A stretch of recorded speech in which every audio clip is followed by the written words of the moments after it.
Round 4. Fight! Hey, man. We're going to get straight into it. We're going to get straight into it, man. Today, we got a lot to talk about, bro. So, let's just jump right into it. Y'all know this is the final prediction video. Mavs finally did it. They going to the final, you know what I'm saying? My nigga Kyrie, Luka Doncic, you know what I'm saying? Hey, without further ado, let's get straight into it, shit, for me. All the stats we're going to be going over today is strictly from the trade deadline up to the second last game of the season, disregarding the Mavs loss to the Pistons, where the starters sat out. We're not going to include that one because Luka and everybody sat out. Boston is the 5th worst team in the league at pace. They like to set up their offense and have some kind of rhythmic flow going. It clearly pays off because they had the best offensive rating since the trade deadline. So, and pace is like how fast you get up and down the court. For the people who don't know what pace is. Pace is like how fast a team plays. It's obvious, you know what I'm saying, the word pace. Mavs like to play at a high speed pace, you know what I'm saying. Boston is the 5th worst team in the league at pace. I would have expected like Boston to be somewhere in the top 10 because when you're watching the game, it looks like they're playing fast, but they just have a high execution rate. So they slow down their offense a little bit, but it rewards because it works out a lot of the time, which means they running their plays successfully. Dallas, on the other hand, they like to get up and go in transition. They like to get steals, offensive boards. Luka likes to throw the ball, full court lobs, and all type of shit. Kyrie's a fast transition. He pull up on a fast break, shoot a three. You know what I'm saying? So Dallas is a high pace team, and I think they're gonna speed up Boston. We're gonna get into it though. Feel me? Mavs are top 10 in pace. You see how Boston is the 5th worst? Mavs are top 10 in pace, and I think they're number 7 to be exact. They're top 10 in pace, meaning they get up and down the court faster than most opponents, which results in more opportunities to score for the Dallas, which is wild to think about when Luka's game looks slow. If you watch Luka's game, it looks slow. But that just shows that in real life, Luka is way faster than the camera angle show us. And I'm expecting the Mavs to speed up Boston's game. I understand why Ant-Man was gassed by the 4th quarter now. Because the Wolves were also bottom half in the league at pace. And it made them uncomfortable. The Mavs sped up the Wolves. And I don't know why I didn't catch this stat before the Wolves series started. But I'm glad I seen it now because it makes way more sense why Ant-Man was gassed. The Wolves players, they all looked gassed, to be honest, by the end in the 4th quarter, feel me?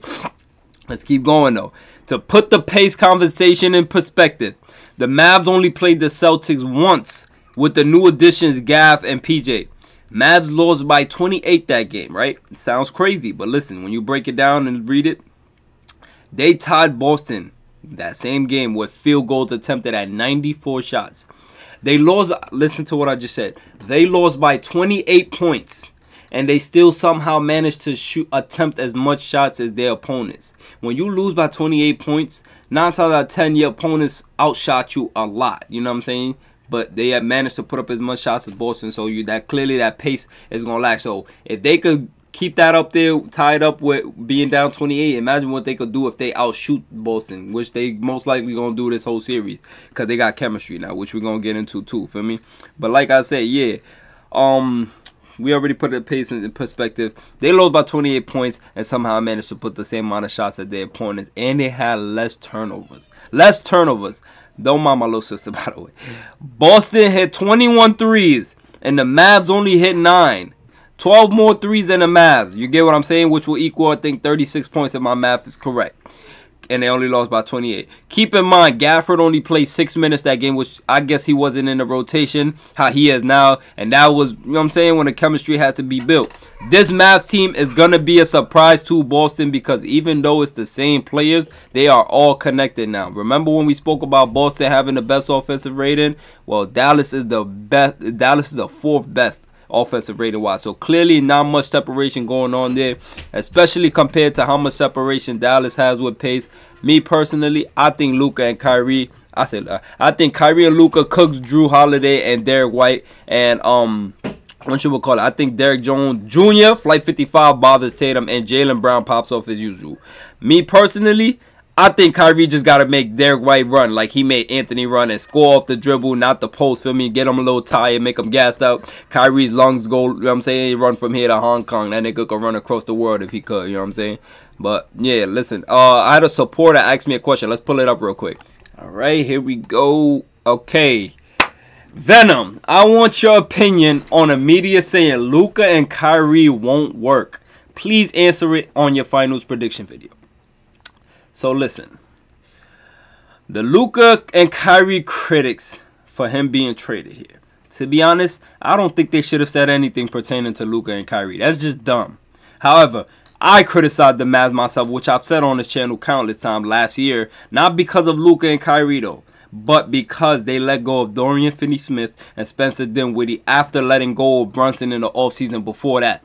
So I was saying defensively and role player wise, Mavs were not going anywhere with Dwight Powell being your starting center. And I still stand on that. If you watched one of my first Mav videos, reactions around February, I was high on PJ and Gafford being brought in to help with Lively and the role players. But I say that to say this.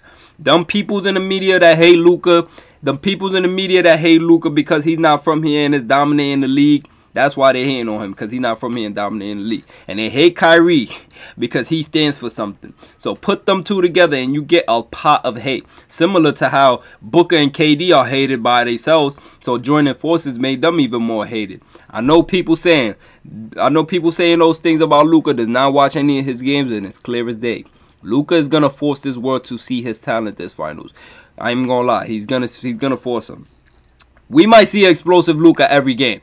Y'all might not. We might see explosive Luka every game. His mental advantage of rising when the lights get brighter is something that he's mastered, and I don't think Jason Tatum has that killer mindset yet. I don't think he has that yet. However, the Celtics have a better role player system though. We got to keep that in mind. Drew Holiday, Derek White, Peyton Pritchard, and Porzingis. You know what I'm saying? They have better role players than Dallas does. My opinion is Dallas has better stars than the Celtics, and Dallas has better center rotation. The Porzingis and Al Horford rotation is gonna hurt the Mavs only in the drop coverage.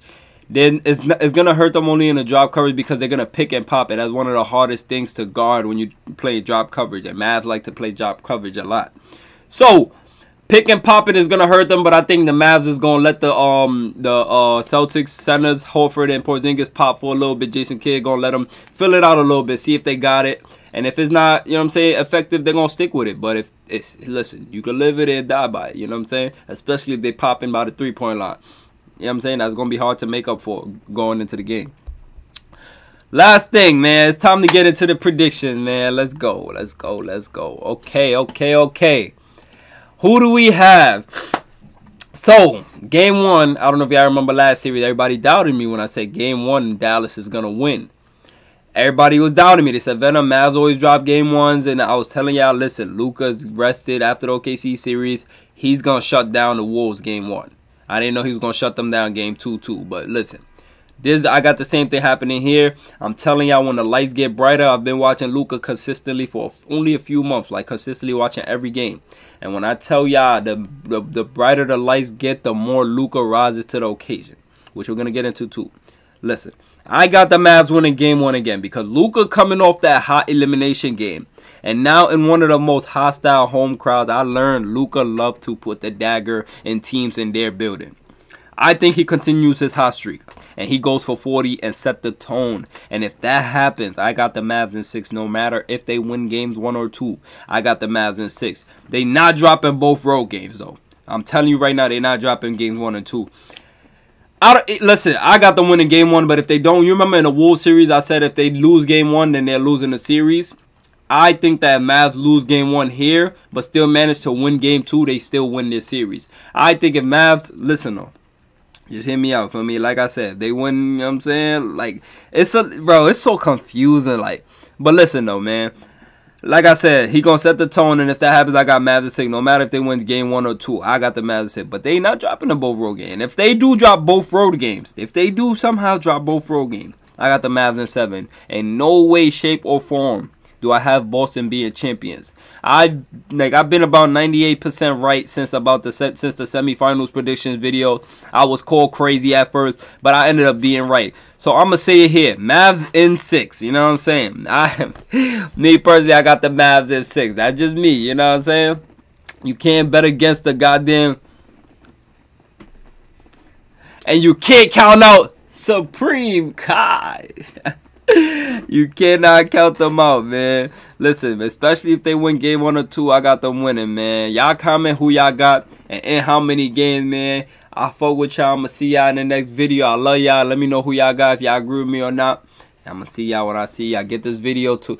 Just like this video. Just like this video. If you never like my videos ever, just like this video, man. Let's get this out there. I love y'all. I'm see y'all in the next video. Mavs in 6. Let's go.